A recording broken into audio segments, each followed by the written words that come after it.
So I'm going to tell you some shit that you need to hear. So before we start, the most important thing, obviously, regarding anything you do in your life is your mindset. And that's the first lesson about this. It's the G mindset. You know, a lot of people message me saying, why did you call it G course? You could have called it something more serious. No, I like that name. I like G. That's what it is. It's a G mindset. We're going to learn something about ourselves. We're going to learn something about how you view the world. Because in reality, how you view the world absolutely and utterly shapes how you react to the world, how you act in the world, how people view you. It's all down to how you view things. There's very few things in this life we actually have any control over. I learned all of the lessons I'm going to be teaching you the hard way. I didn't learn them in a course, so you guys are very, very lucky. I learned all this shit the absolute hard way. I came from absolutely nothing. There's a lot of rumors circulating online that, you know, my father was a world level chess player and that I got a lot of money from him and I came from a rich family, etc., etc. Absolutely not the case. My dad was a G, a straight G. He was in the military. He was based in England in the Air Force. My dad was actually recruited into the CIA. He was a spy. Now he's dead. I'm happy to say that. So my father worked for the intelligence services. He was based in England. He met my mom, pretty little white thing. He's a big black dude. So back then that was a taboo. He grabbed her, took her back to America with him. 3 beautiful offspring, me being the oldest. And then he continued with his life of being a G, which is pimping hoes and playing chess at world level and traveling the earth. He never had any large financial sums. He certainly didn't leave me a penny. He didn't have anything to leave. So all he left me with was a mindset, and that mindset was enough that allowed me to build the life I wanted to build. My father never wanted to be fiscally rich. He never gave a shit about being rich. He cared about other things.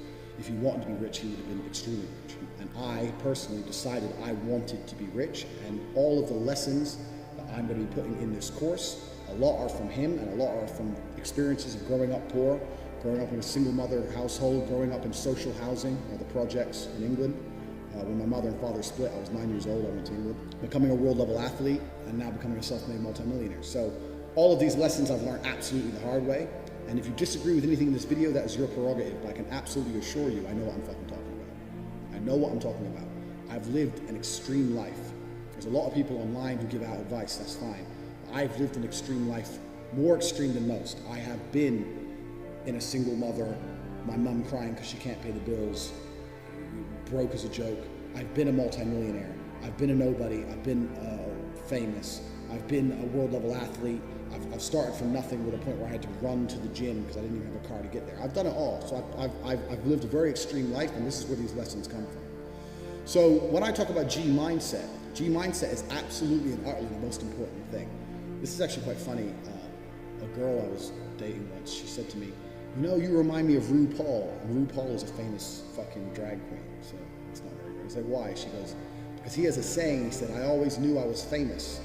I had to wait for the rest of the world to catch up. She goes, you have the same mindset. She said this to me before I had nothing, because I told everyone I'm going to be world champion. Years before I even had a British title, before I even had an English title, I just started fighting. I was like, oh, I'm the next world champion, yeah. I just started saying it, but I said it with genuine conviction. I knew I would be the best. I genuinely knew I would be the best. You have to understand that this world, everyone constantly tells you, do not be arrogant. Do not have an ego. When I had my Twitter, I put my ego into overdrive because I found it entertaining. But people will constantly tell you to not talk in a way which is full of conviction. People do not like you to be arrogant and have an ego. This is the worst thing ever. Let me tell you a fact, the number one facet of the G mindset. Your life is never going to be worse if you walk through the world believing you are the fucking man. You wake up and look in the mirror and go, I'm the fucking man. I am the man. There's no one on this planet who can do shit I couldn't do if I put my mind to it. I don't give a fuck how good you are at piano. If I decide to play piano, I would be better than you at piano. And I believe that. I don't just say these things, I fucking believe them. And when you go through life believing you really, really are the man, there are very few downsides. The downsides are everyone's gonna call you arrogant, everyone's gonna call you a dickhead, everyone's gonna say he has a big ego. You're gonna lose a few loser friends. Who cares? What you are gonna gain is other people on the same path. You're gonna gain other people who think, yeah, well, I'm the fucking man too. This guy's the man, let's make some money. That's what's gonna happen. So the first thing you can do with your G mindset is you need to start believing you are the fucking man. Even if you're not the man yet, even before I was world champion, I knew I was gonna be the man. So I don't give a fuck. And I was happy to say that to anybody. When people called me arrogant and stupid and deluded, I just sit there, look at them and say, yeah, fuck you. I'm going to be the man.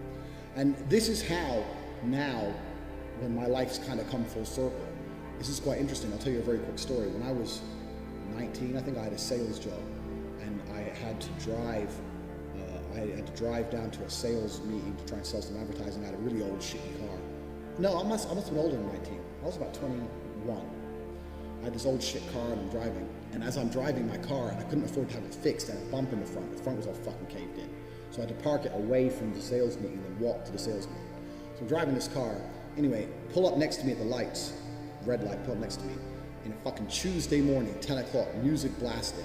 Drop top Aston Martin with a Swedish number plate. Some fucking dude about 30 with a hot blonde next to him.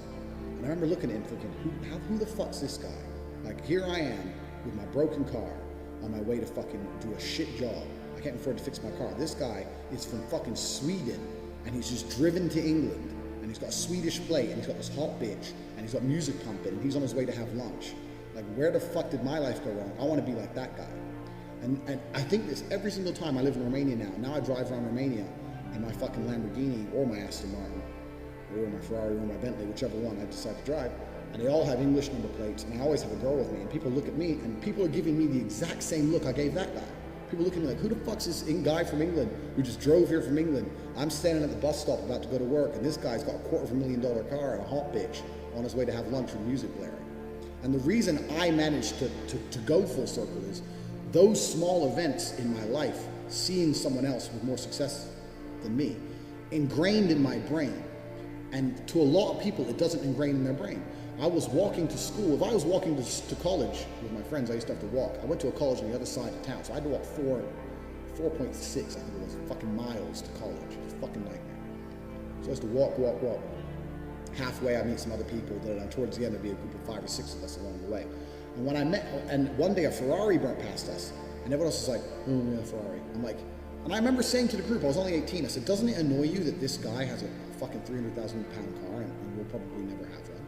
And they're like, oh yeah, it's only a car. I'm like, no, you don't understand. There is a life hack. There's something happening where people are living lives that other people don't get to live. There's something happening, there's something going on. I want to have a 300,000 pound car. I want it. And no one else wanted it. These little events didn't ingrain in their brain. Ferrari driving past me bothered me. And it bothered me to my core, to the point where I decided I would do anything it takes to have one. Whereas other people just saw it and carried on with their normal lives. This is the reason I have 6 or 7 supercars and other people don't. Because these small events ingrained in my brain. So this is the second thing. G mindset. First thing, you have to believe you're the fucking man, you can achieve anything.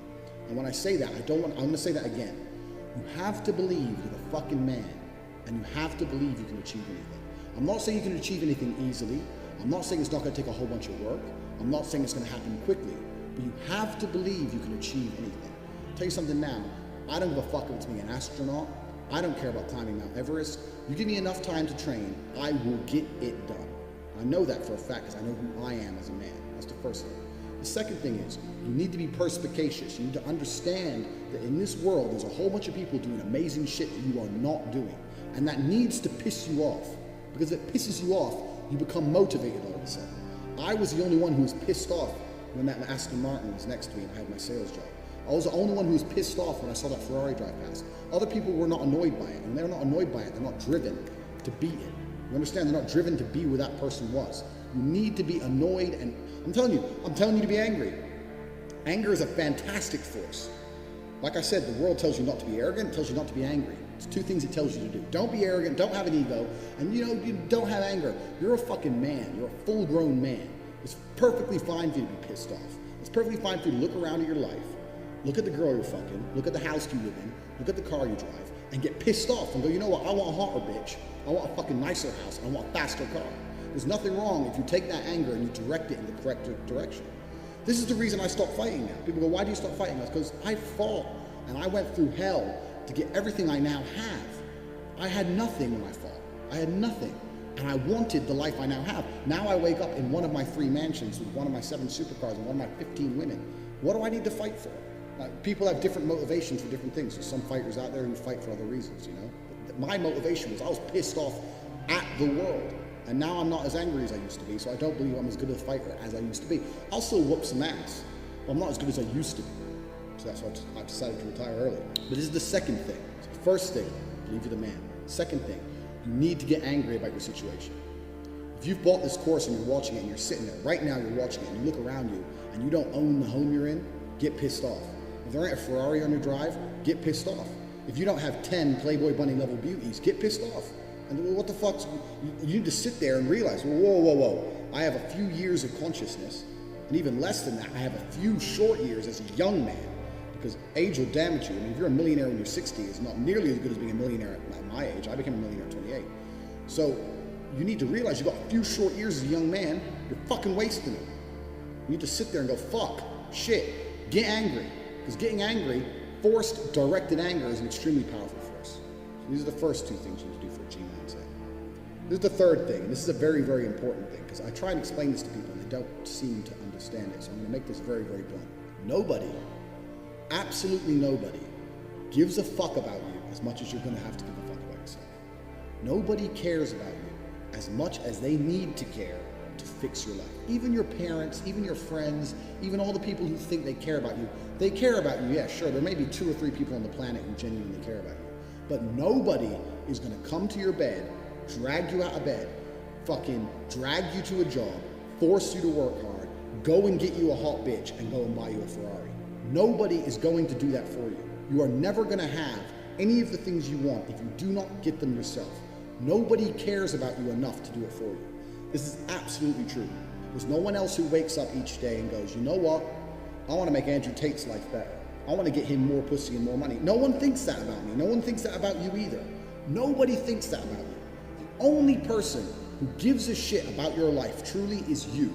And if you don't give a shit, then you're fucked. But point 2, get angry. You're going to start giving a shit very soon. And after you get angry, you need to realize that nobody is going to give you the things you want. It doesn't matter if Donald Trump is president or not. I'm a huge Trump fan, but it doesn't make a difference. No politician is going to make you rich. No one else is going to come along and say, I'm going to concentrate my effort on fixing your life. Nobody. You have to understand you are out here alone, absolutely alone. And when you understand these 3 things, you start to see how a mindset comes together. Nobody's going to save you. You're fucked. It's totally down to you. You're pissed off with your current situation and you want to change it. Plus, you believe you can do absolutely anything. This is how I thought at 18 years old. This is how I achieved so much in the short years. This is how I went from a nobody to a world level athlete and a multimillionaire. Also, people confuse the two. Kickboxing is not boxing. I made across my entire career in kickboxing, maybe about 700,000. I now have about 8 or 9 million. This was not made in kickboxing, this was made in other ventures. I have managed to be a world level athlete and an extremely successful businessman at exactly the same time. Because at a very young age, when I had my prime resource of energy and power at 18, 19 years old, I understood those 3 tenets. I believe I can do anything. I'm pissed off I don't have the life I want. And nobody else is going to give it to me. These are 3 things you need to understand.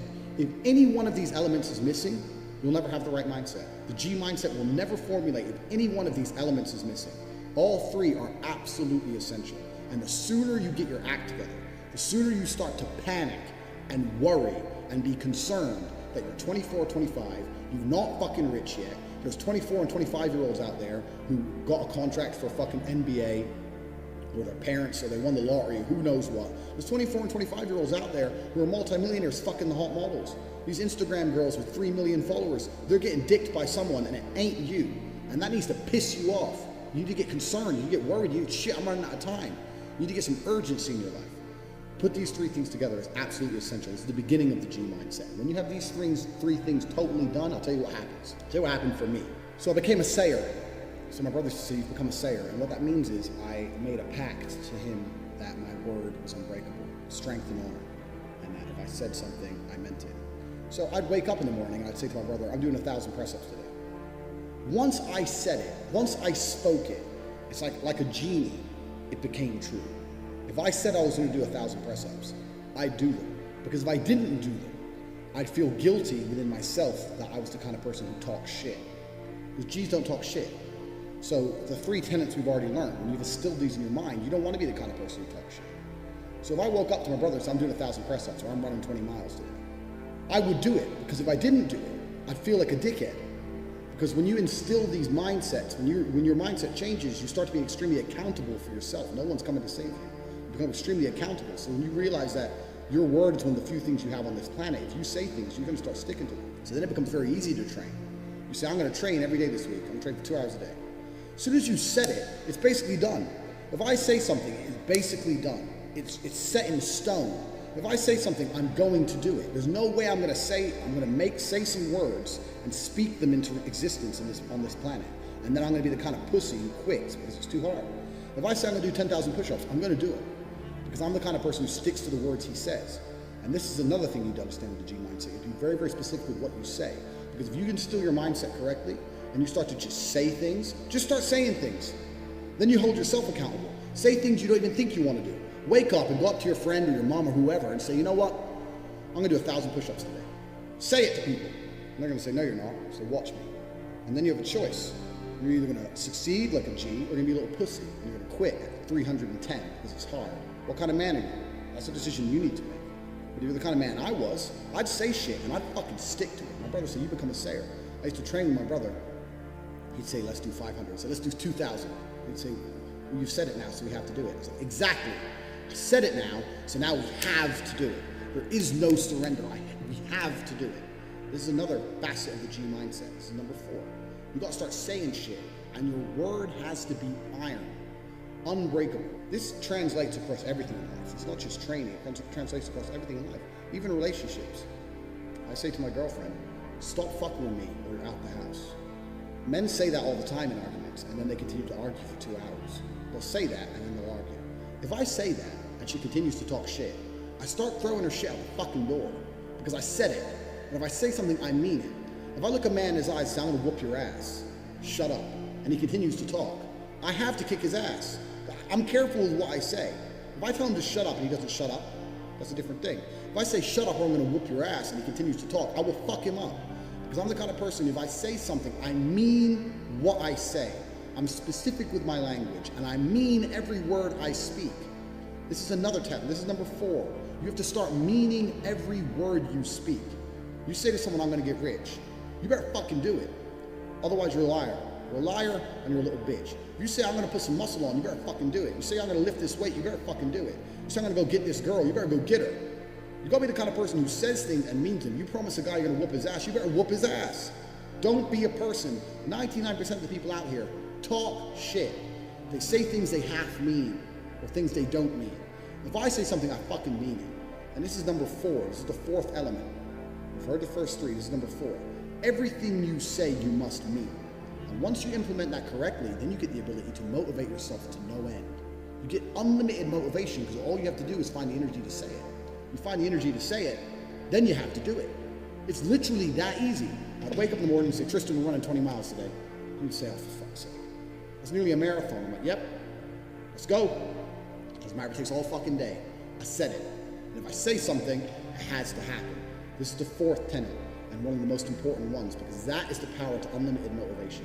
And that's the power to be taken seriously across all spheres of your life. Be specific with your language. I was in a restaurant the other day, some guy was arguing with his girlfriend. And they were talking shit. He's like, you better be quiet. You better be quiet. He kept saying you better be, but there was no threat at the end of it. I didn't really like that. Like, if you're gonna make a threat, make a fucking threat. But my point is, he's trying to make a threat, but he has no threat in the end because it's empty and the bitch is ignoring him. All these things translate across your entire sphere. Or if you say to a girl or a guy, you better be quiet or else, and then you don't follow through, they're gonna remember that shit. Even on a subconscious level, they're gonna remember that shit, and your word's gonna be devalued. My word has value. Literally, I can go into, let's say, the Ferrari dealership, my car's from. I can say, I'll pay you tomorrow.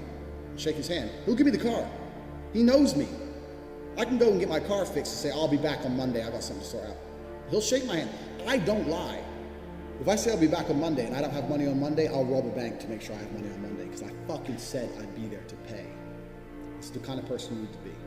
So these are the first 4 elements of the G mindset. When these sound like simple things, but to implement them correctly, truly and correctly in your mind will change your entire view of the world.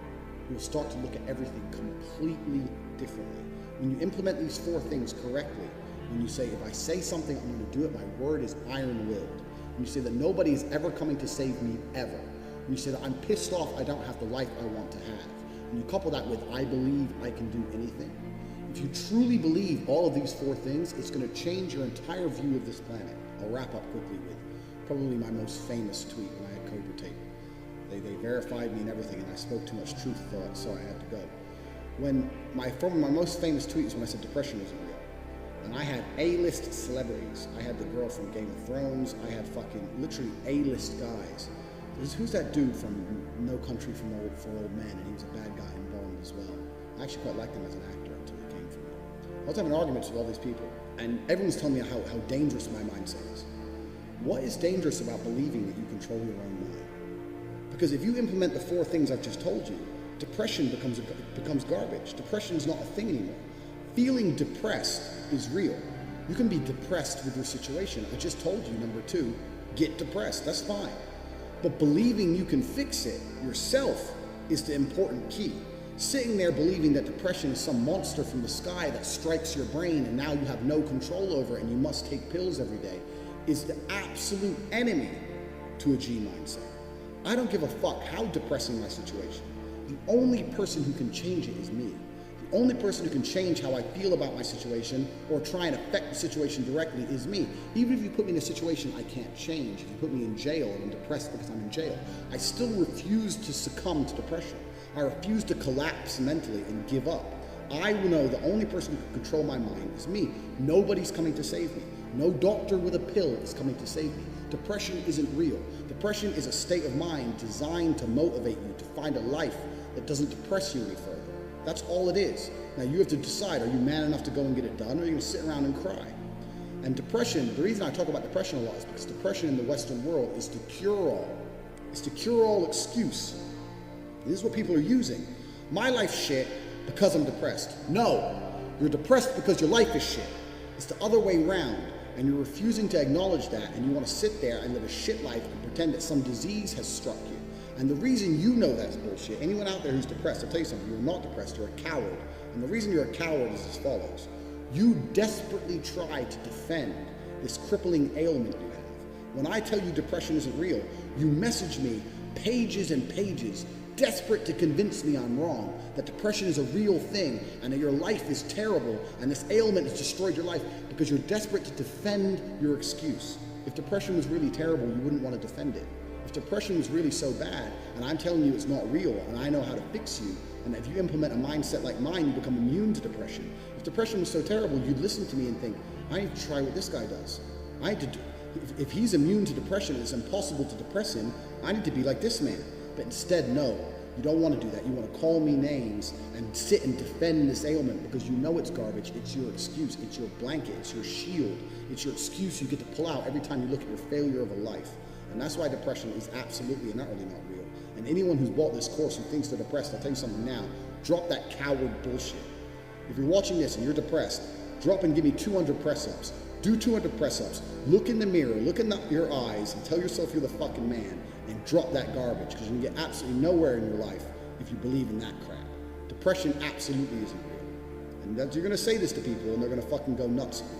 They're gonna call you arrogant, and they're gonna call you all the things they called me. But your life is gonna be a life worth living. Implement the 4 things I've told you, the 4 important tenets of a G mindset. Understand nobody's coming to save you. Depression isn't real. You'll change your entire worldview once these 4 things are implemented correctly, and then we can move on to everything else. Right, we've been over the mindset. The mindset, the 4 tenets of the mindset are: believe you can do absolutely anything. 2, be pissed off you haven't done it yet. 3, absolutely nobody is coming to save you. And 4, your word has to be iron-willed, and use that for unlimited motivation. This is about body language. Males, and I'm assuming, like I said previously, most of you are men. Males, for a very long period of time, had a very physical role. Our role was combatants. Our role was a combative role. Our role was to protect, or to destroy, or to dominate, or to conquer. This was a male's role. So in the modern society where we pretend physicality isn't important, we deny physicality, and people say it doesn't matter. It absolutely does matter, because since the dawn of human time, my favorite saying that everyone mocks me for, since the dawn of human time, for 95% of our existence, a man's role was primarily a physical role. So physicality is extremely important. And when you're looking at body language, it's quite difficult to have the body language of an alpha. What is an alpha? Let me diverse quickly. What is an alpha? If you look in a lion's pride, who's the alpha? The alpha is the biggest, strongest lion. This is the alpha. The alpha is the badass. So can you mimic the body language of the biggest, longest, strongest lion? Yeah, of course, but if you're not the biggest, strongest lion, you know, it's not as easy to pull off, and someone might call your bluff. So this is actually a very easy video. Body language is down to your physicality as a whole. The body language of a G is a combative body language. I'm not saying you walk through life like this and looking for a fight, not at all. But you have to have a presence about you, whereas you're not an easy target. It's quite funny actually, because when you're a fighter, you can spot other fighters a mile off. Like, and it's not just big muscly guys. Like, you can put me in a room with 30 guys who go to the gym, who are fitness experts, can come in and walk through. And if one of them is a high level combatant, if one of them's a professional fighter like me, I can tell by the way he moves, probably the same way a dancer can sense another dancer. I can sense another fighter. And it's something instinctual. It's something I can't even tell you how I do it. I can just tell by the way someone moves if they can fight or if they can't fight. Doesn't matter, they can have the best body in the world, they can be ripped, but it's the way they move. I know I've seen guys who don't have a body like that and I can sense it. And I've seen guys who are built like that and I can just tell they would crumble. It really is an amazing thing. And I think this is something that you become more tuned into, more honed on when you're a fighter yourself, but it's obviously something that humans naturally possess. We naturally possess the ability to spot another male and think, that guy's a dangerous guy. So I can tell you tips and tricks in an attempt to mimic the body language of a dangerous person, or you can become a dangerous person. This course is not a shortcut course. This is not tips and tricks. This is not bullshit. This is about how to become a G, how to become a genuine asset, a genuine male of substance. And to become a genuine male of substance, you need to know how to fight. It's very difficult to be a G if you're going through life and you crumble at physical confrontation. Because when you get to a certain point in your life, you will encounter physical confrontations. If you're going to go and travel the world and drive fast cars and wear expensive things and attempt to fuck beautiful women all over this planet, sooner or later you're going to attract negative intention from either jealous men or an ex-boyfriend or a brother or a fucking robber who wants your car. Who knows? Are you really a G if you mimic every single aspect of a high quality man, and then when that situation happens, you fold? No, of course you're not. You need to learn how to fight. I don't need to teach you how to fight. I don't need to sit here in this course and say do this, do that. I don't need to teach you any of that, because you can go, it doesn't matter what city you are on earth, there's an MMA class or there's a boxing class that will teach you how to fight. You need to dedicate substantial periods and portions of your time to learning how to fight. You need to get hit, you need to have your ass kicked. You need to learn how to kick someone's ass. And this is absolutely essential to one, the mindset, and two, the physicality. Firstly, mindset-wise, fighting is a brilliant thing. Because fighting is 100% accountable. Even if you play soccer, for example, even if your team wins, maybe you didn't do very much. Or maybe you kicked the ball and the wind helped you. Who knows? But fighting, if you got punched in the face, you didn't move. And if you punched him in the face, you threw your hand. In fighting, we always say there's no such thing as a lucky punch, and it's true. You know, if I dedicate my life to learning how to punch, and then I knock someone out, is it a lucky punch? No, I knocked him out. That's what I've been training to do. No such thing as a lucky punch. So, mindset-wise, it's perfect for your accountability. Secondly, it's a huge challenge. Learning how to fight is extremely difficult. It's more difficult than learning how to dance or learning how to do anything else.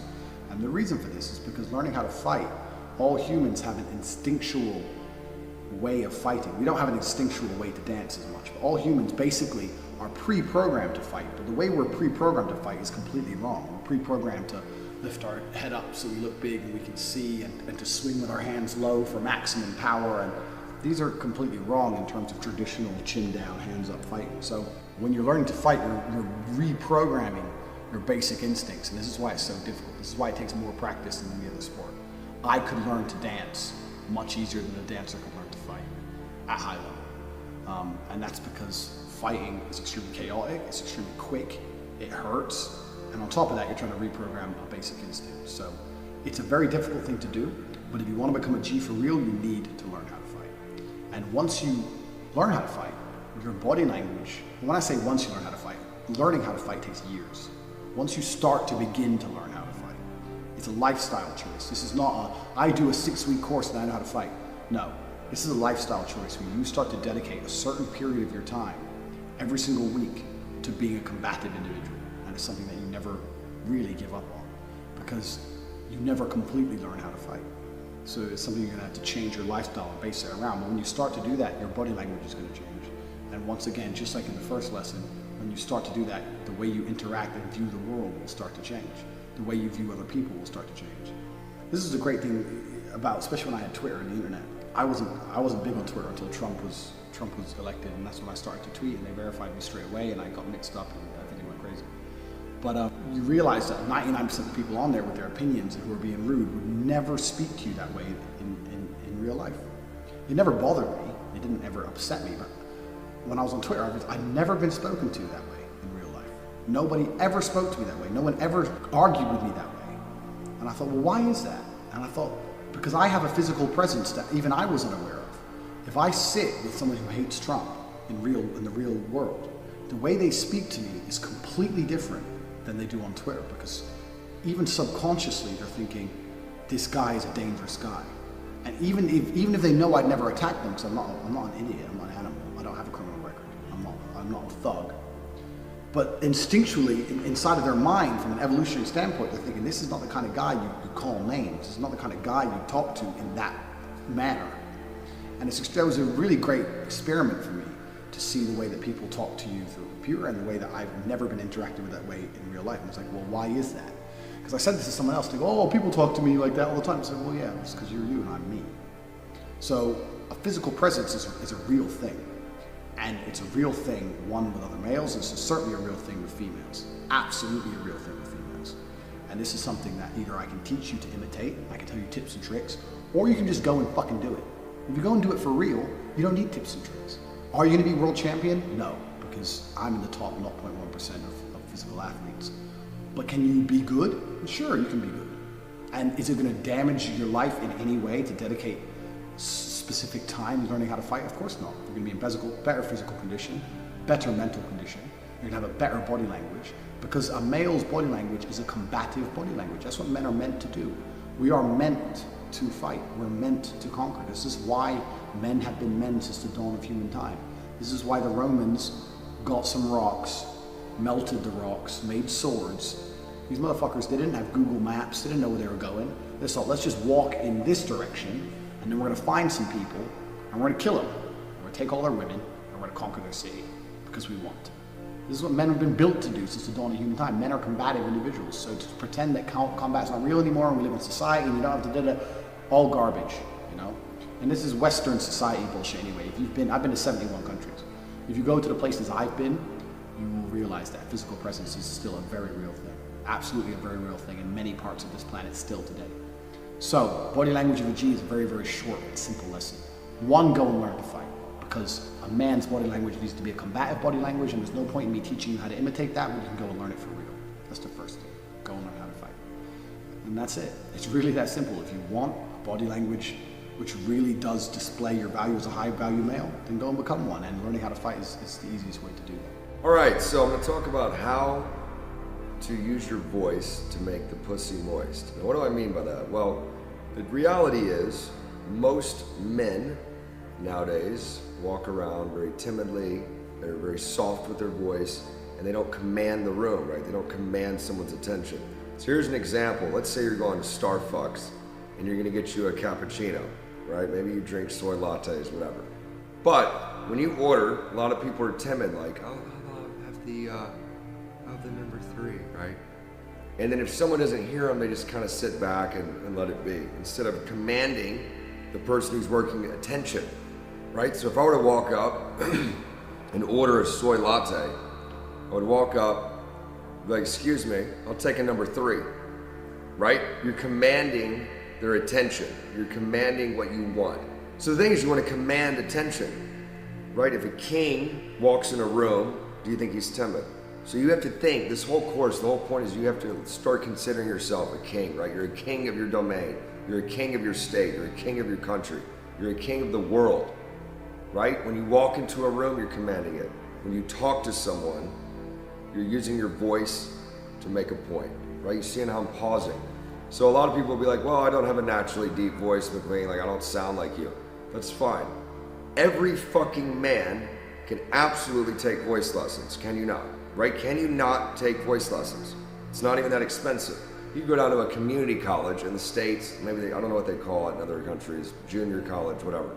You can go and literally pay a few bucks and get voice lessons and learn how to speak from here, right? And learn how to use your voice to compel people. Look at another thing you can do, which is excellent, and this is how I learned how to speak. Watch speeches and watch interviews with Bill Clinton. So fuck the politics, right? Fuck all the politics shit, who cares? I don't care about that. Bill Clinton's one of the most charismatic people in the world.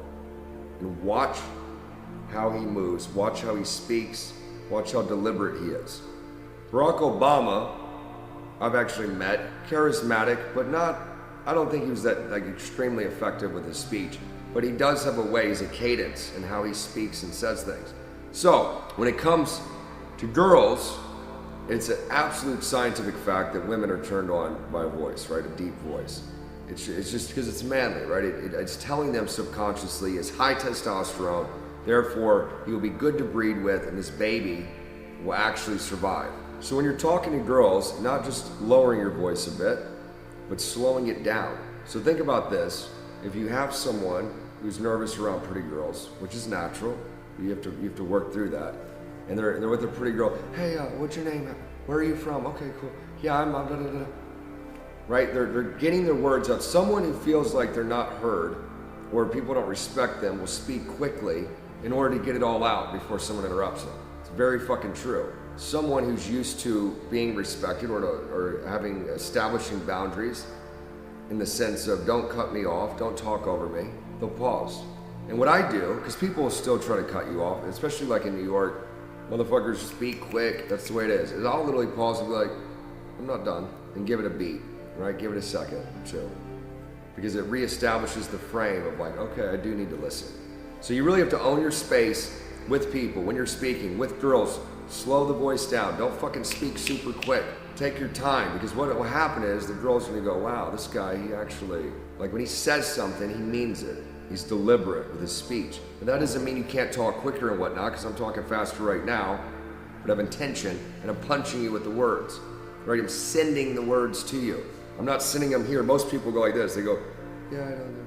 They throw away the words. Well, you know, I don't know. No, shoot them to you. Where are you going? You know what I mean? Where are you going? I'm shooting the words to you. I'm not, where are you going? I don't know. So get out here. And what happens is, especially with a lot of introverts, they're so here instead of focusing on the other person. If you focus on the other people, if you focus on the other person, if you find something about them that's interesting, then you'll be able to speak to them with intention. So it's very important. So to wrap it up, if you have issues with your voice, if you have a lisp, right? It's fucking fixable. When I was 6 years old, I couldn't pronounce certain words legitimately. I couldn't even say oil, dead serious. I used to say oi. So it was like a joke in my family. Whatever, my dad was like working on the car or whatever. So I would say, is he getting the, like literally I had a fucking stutter. So they took me to like a speech pathologist, and the speech pathologist was like, oh, he'll work it out, whatever. You know, so my mom kind of worked with me. So I don't want to hear excuses if I have a lisp or I stutter. You work through it. Fucking work through it. A lot of people that stutter, the reason why they stutter, the fact is because they think what they're going to say, people are going to make fun of, right? So it makes them nervous. I've known people that have overcome stutters, lisp, and being gay. No, I'm kidding. So anyway, I'm going to wrap it up. But deliberate, get a voice coach if you need it. When you're talking to girls, slow it the fuck down. Own your space. Own what you're saying. And here's the deal. If you believe that what you say is super fucking important, other people will too. All right, lesson 4, dressing like a G. I actually wanted to put lesson 3 and lesson 4 together. So if you're a bit disappointed with the previous lesson, me just saying learn how to fight, because like I said, this is a no bullshit course. That's the truth. You want the body language of a G, go learn how to fight. You're gonna have the body language of a fucking G. Simple. But I actually want to put these two together, because dressing like a G and body language, it all kind of ties in. Like, it doesn't matter what you wear if you haven't got the correct swag. And if you do have the right body language, it doesn't really matter what you wear either. It's amazing. We're not females, we're men. So what I'm wearing now, this is a fucking $6 shirt, but I have it open because I got a fucking, my chest is built because I'm a G, and I wear it how I want, and I walk into a room with my chest out just like what, and I sit down, and everyone just looks at me, who the fuck's that guy? It's not an expensive shirt. Now, if I had a Gucci tag, I was walking around all meek and shit, would it make a difference? Really? No. You don't need to spend money on designer clothes. The number one piece of fashion advice I can give you is to go to the fucking gym. Get built. You're built, you don't need fashion. That fashion is just a way to shortcut that shit. So dressing like a G and body language of G are actually extremely linked. Yeah, you do need some expensive clothes. Yeah, you need some loud pieces, etc. But even then, I mean, this shirt can be considered loud. A loud piece is once again down to how you carry it. If you wear a loud shirt and you look uncomfortable, it doesn't work. You got to pull it off. You're attracting attention, just like a peacock. Peacock gets those feathers out. It's like, yeah, look at me. It's exactly the same thing. So the mindset and the body language are actually a lot more important than the clothes you wear. I mean, am I going to tell you how to dress? Not particularly. I think you can go out there and find your own sense of style. The most important way of looking at it is, how do you feel when you wear those clothes? You know? And that is down to the mindset and the body language more than anything else. You do not need to spend stupid money on clothes. I have stupid money clothes, but I also have stupid money. But I wouldn't need them to get laid. Really, and I'm telling you the truth, women don't actually give a fuck about many of the things that money provides. Even having a Lamborghini, women don't care. Women don't care about cars. They're going to impress 10-year-old boys. They're the only people who are wowed by it. Girls are impressed that you're a man enough with enough ambition to be able to afford a Lamborghini, but they don't care about the Lamborghini itself. There's not a single female alive who will sit there and go, I don't like this guy. I don't like the way he carries himself. I don't like how he thinks. I don't like how he talks. But he's wearing a Gucci t-shirt, so I'm going to fuck him anyway. That's never going to happen. It's all about everything else. The clothes you wear really are, unless they're totally awful, really ain't going to make too big a difference.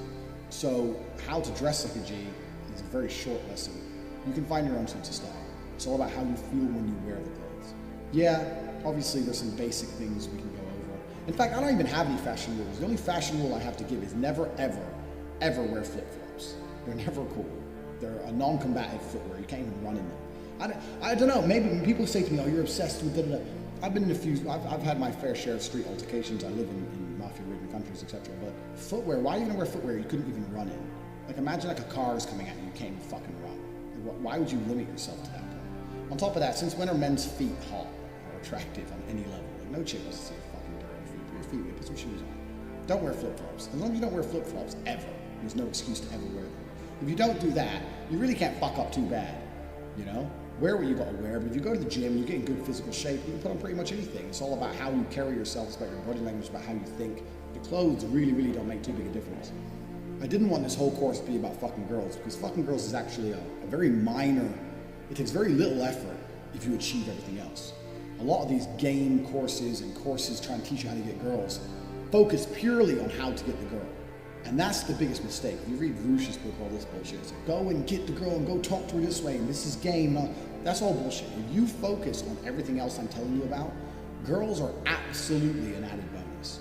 If you have your money right, if you talk with conviction, if you're a man of stature, if you are going through life with ambition, if you are big and strong and well-trained and you walk through life with confidence, you're not going to need any game. Like, the girls are going to sense it and you're going to have girls. I don't have to go out of my way to get laid, ever. Girls message me, and if they don't message me, if I message them or if I go say hello to them, they certainly reply. I've never struggled with females in my life, ever, because I've never focused on females. I've focused on everything else that made me high value, and the women were an added bonus. They're the salt on the popcorn. They're not the popcorn itself.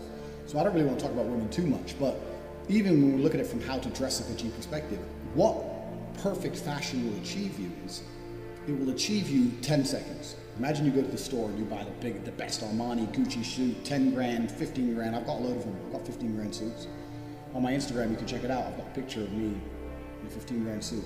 A girl might look at you and she'll think, oh yeah, okay. She might think you're hot or whatever.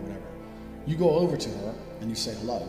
Because she liked what you were wearing, you've bought yourself 10 seconds of interest.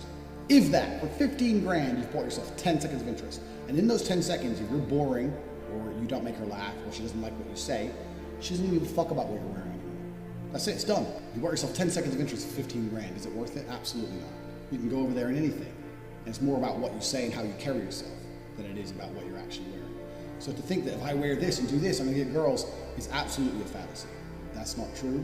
I'm not gonna tell you it's true. Like I said, this course is no bullshit. It really doesn't matter too much what you wear if you're the man you're supposed to be. So we say how to dress like a G. Well, I wouldn't even worry about that too much. What you need to worry about first is the mindset. Secondly is the body language. When you achieve those two things, the rest really isn't too complicated. How to dress, well, you can wear whatever the fuck you want. Because if your mindset's right and your body language is right, you can wear whatever the fuck you want. I can put on a bin bag and walk in the club. I'm still a fucking man. It doesn't matter what I wear. I can wear the fucking cheapest, shittest clothes and walk in the club. I'm still the fucking man. I'm still the man because I've decided I'm the fucking man. I've been to hell and back to get my world titles. I know I'm the fucking man. So it doesn't matter what I wear. And people will sense that about me. Even my brother sometimes, me and my brother disagree on very little, but even my brother says, you don't even brush your hair. You don't put any effort. He goes, you're about to go on a date. You're not even changing your t-shirt. You wore that at the gym. So I don't give a fuck. I don't care because I'm the fucking man. I'm gonna go beat this bitch. I'm gonna turn up in my fucking Lambo. I'm gonna tell her how great I am, and she ain't gonna give a fuck what my t-shirt is. I don't need to brush my fucking hair. My hair's messy. I don't care. I don't brush it ever. Why would I brush my hair? I don't need to. I get out the shower when it's wet. I go like this. Boom. That's my hairstyle. And it's done. I don't have to put any effort into my physical appearance because everything about me is more than a physical appearance. I transcend physical appearances. And if you do the first two lessons correctly, you will once again transcend physical appearances. You don't need to go through fucking walking along aisles saying, oh, how this Gucci t-shirt, will this get me laid? No Gucci t-shirts get me laid, bro. It's never gonna happen. It's about who you are as a person. The clothes just cover up your dick for a little while until she wants to get it out. You ain't gonna worry about it too much. So how to dress like a G is actually completely down to you. That's your personal style. You can make any decision you want to make. But don't wear flip-flops, one. And two, if you do the first two lessons correctly, it doesn't matter what style you really choose, you're gonna do all right. In fact, I hate to contradict myself, but we're doing this entire course without any kind of edits, without any kind of cuts. There's no second takes. This is just pure truth. There is another rule besides no flip-flops. So that's one rule. This is the second rule. If you are gonna spend a lot of money, don't spend it in like Foot Locker or some shit. Foot Locker is the only place you can go and spend $2,000 and still look broke. Don't dress like a fucking street teenager. You know, just wear some normal ass. I mean, I'm telling you guys to you know, make your own decisions. I'm assuming you're not complete morons. Don't be morons. Put on some normal clothes, you know, and you'll be fine. Don't go Foot Locker and think, oh, I bought these trainers, and the girls don't give a shit about that dumb shit. You can go there and you can spend very little. And because of my stature, because of how I am, because of how I'm built, because of my body, because of how I train, I could spend $10 on clothes and look better than any of you motherfuckers with $1,000 on clothes. And that's the point I'm trying to make. So how to dress like a G is to do lesson 1 and lesson 2, get your mindset and get your body language correct, and then you ain't got to worry for shit what fucking label is on your t-shirt. That's absolutely the truth. So let's talk about the mindset behind making money. So years and years and years ago, I had a poverty mindset. And by that, A, I didn't have any money. But that's not the important part. The important part was that I thought it must be super hard to make money. So if you think something, and we're not gonna get all new agey on you, but if you think something, and you say it out loud, you start to believe it. And what you believe, then you start to act on it, and then those actions become habits, and then your habits wind up becoming your fucking life. Right? So I used to say, it's so fucking hard to make money. Like, what the fuck? Why can't I make money? Why is it so hard? What is the deal? This is bullshit. I just am bad with business. I'm bad with making money. That's what it is. Some people are born good with making money, and other people just don't have it. This is bullshit, but it is what it is. Said this out loud for years, and guess what? Didn't make any money. It hit a point of me being so fucking broke that I was literally homeless. A lot of you guys know the story. I was literally homeless on food stamps. And where you're like, you hit such a low, you're like, all right, I have to try something different because clearly whatever the fuck I'm doing is not working. And so what happened was I met this mentor, and how I met him, I'm gonna talk about this later, but how I met him in and of itself is just taking action, you know, and seeing someone of means and going up to them, being humble and be like, hi, I just have to ask you, like, what do you do? Like, how do you have this Lamborghini, or how do you have this, whatever, like, what do you do? And they'll tell you, I'm a Wall Street broker, or I'm a doctor, I'm an online business, whatever. Oh, that's interesting, right? Getting rich is not complicated. It's not easy, but it's not complicated. You basically look at what someone else is doing and then fucking do it, right? All of this course, a lot of this course, honestly, could be chalked up to like common sense, but common sense isn't so common anymore. Right? You know what I mean? Like, we're living in an era where like common sense shit is fucking, you know, people are like, wow, this is fucking it's mind blowing. But when it comes to money, people do get up, they get caught up because they believe they have self-limiting beliefs. They have family that have told them certain things. All rich people got lucky, or money's evil, money's bad, money won't make you happy. It's all fucking bullshit. If you're a miserable person, you get money, you'll probably still be miserable, but at least you'll be miserable on a yacht. So you're not going to be as miserable if you're completely broke. But the mindset behind that. So I had this poverty mindset. So when it switched, because I had the mentor who explained to me, he goes, the reason why you haven't made money is because you think it's hard to make money. You have to change that and think of it as, no, it's easy to make money. I'm like, well, that's not necessarily true though, that's easy to make money. He goes, not necessarily, but you've got to at least get your mind thinking positively, because what will happen is your subconscious will start working on how to actually make money, even when you're asleep and shit. That's why if you've ever woken up in the middle of the night and you're like, I have a great idea, because your subconscious is working on figuring it out, figuring out how to get this. No different than with women. If you're like, it's impossible to get a 9, it's impossible, can't get a 9, it's never gonna happen, I'm just not the guy who gets 9s, da-da-da. You're never gonna have a 9. If you're like, you know what, all fucking women love me, beautiful women want this dick, beautiful women want to be with me, not this motherfucker, not that one, with me, and you actually believe it, then you're putting that energy out into the world. And I'm not trying to be weird with new agey shit, but energy is a very fucking real thing, right? So you're putting that energy out to the world, and guess what? Miraculously, which is actually you taking action, things will start happening in your life. So I took good things. So I took that mentor's advice and I started going, you know what? I haven't been negative about money in the sense of like, why the fuck don't I have any, like to a level of anger and frustration. I literally punched my apartment wall one time. This was before I was like completely fucking homeless. Literally punched the wall because I was so fucking angry. Because I don't come from money. No one on the other side of my family has any fucking money. There's no rich uncle who left me money. I wish I did, but it didn't happen. So I switched the mindset to, you know what? It's not hard to make money. Money is neutral. Money's not emotional, right? A piece of money has no emotions. It goes to whoever does something to get it, right? And it's very simple. This is literally this simple. You want to get rich, it's literally this simple. Find out what people want and then fucking get it for them. It's literally that simple. So for example, this course, you bought this course. Why? Because you wanted information that I have that Andrew has, that you don't have. So we supply the information and you pay. It's literally an exchange. People overcomplicate this shit. Like, well, I need to invent the next fucking Facebook and the next Google. Fuck all that. Unless you're a genius and you literally are a coder and developer and you came up with a brilliant fucking idea. Fuck all the complicated shit. Fuck all the like becoming the next. Fuck that. Literally look at what works. Right? So you're like, well, McQueen, I know you sell a lot of courses. You make a shit ton of money from selling courses. I could create a course. I could sell it online. I could be traveling the world while making money. Duplicate it. Duplicate what someone else is doing. Literally duplicate it.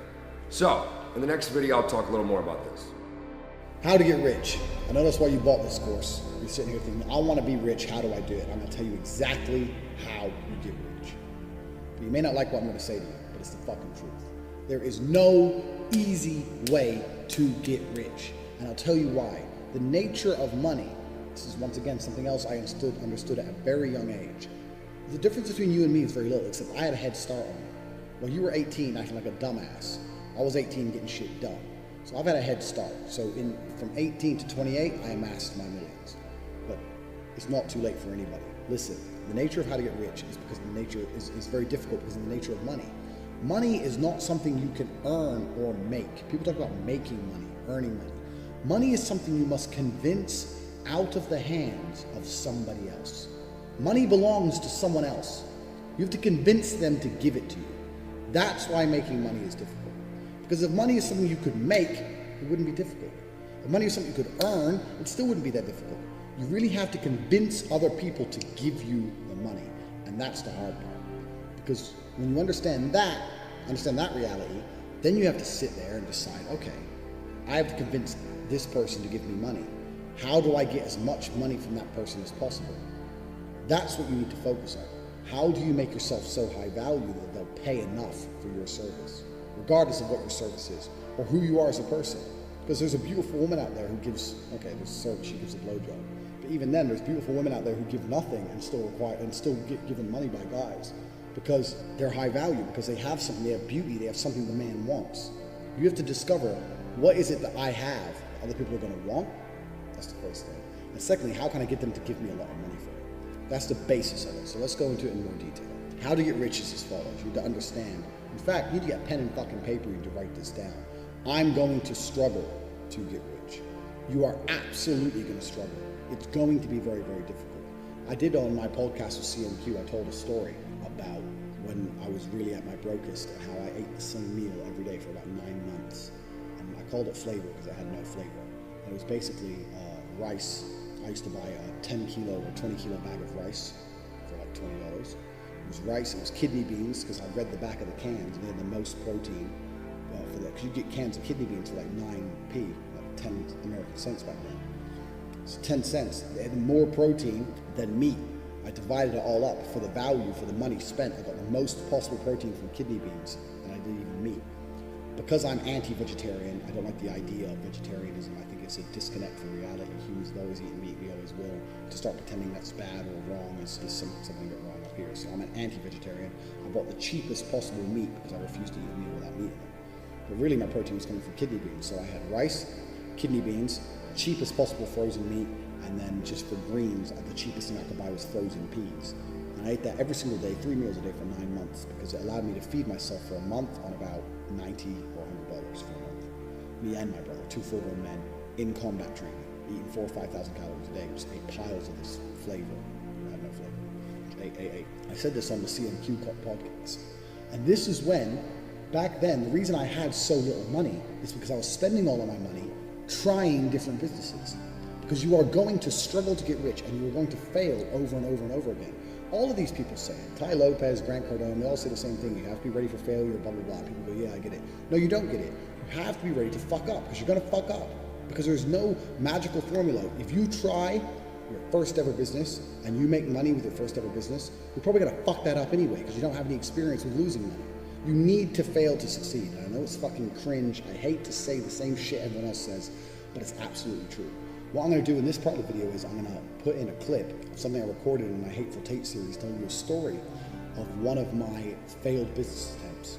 So you can listen to that as well, and you can enjoy listening to me fuck up, because I fucked up plenty of times before I discovered a few things that started to work. So whenever I'm in Slovakia or Hungary, I drink these, because the first time I came to Slovakia, I had one at a petrol station, and they're like a drink with chunks of aloe vera in it. And this must have been about 9-10 years ago. And now I've seen these a few times in corner shops and stuff. But back then, nowhere in England had drinks with aloe vera in it. So I was only like 21, 22, and obviously I was broke as a joke, and I wanted to get rich. So I thought, fuck it, I'm gonna import these drinks. And I'm gonna sell them in England, and I'm gonna be a sole supplier, and I'm gonna get rich. So I found a contact in Hungary who could provide them to me for like, I don't know how much they were, 38p or something. I wanted to sell them for about £1. So then I started contacting all the superstores. I was watching Dragon's Den about getting distribution. I thought, this is hard. So I emailed Morrison's, emailed Waitrose, started emailing them every day saying I had some revolutionary new health drink that was guaranteed with all these bullshit results, and I promised them 100% markup on it. So I told them they'd buy it for 50p, so I'd make 12p per bottle, and they'd sell it for £1, 100% markup. Made out like I was a real company. I'm 22, I'm just writing away to all these people. Eventually I get an email back from Tesco saying, because everyone ignores you, because everyone's trying to get their stuff into superstores, so they completely ignore you. Got an email back from Tesco saying, I'm away from my, as you know, I've now left the business, and my replacement is Mr. Chris something is coming in to replace me. So I waited a couple of days, and I emailed Chris and said, hi Chris, we need to speak urgently. Your predecessor and I were one step away from achieving distribution, pretending I'd spoken to the previous guy who left, who never responded to me ever. So then Chris emails me like, oh, okay, you better come down then. So it was in Cheshunt, Hertfordshire, the Tesco head office.